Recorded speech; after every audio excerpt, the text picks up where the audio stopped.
Қазақ тілінде, ғажап тілінде, атың озған азат күніңде.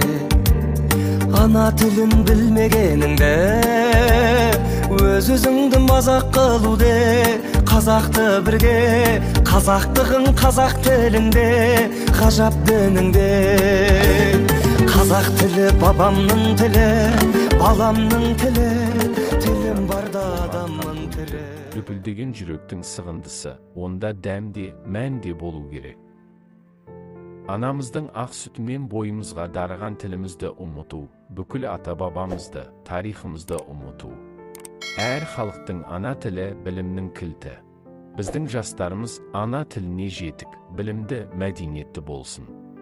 Өз тілімен сөйлескен, өз тілімен жазған жұрттың ұлттығы еш уақытта адамы құрымай жоғалмайды.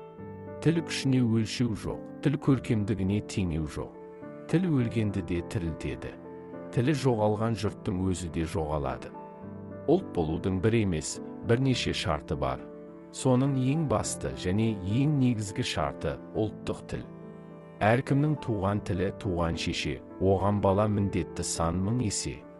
Тіл қылыштан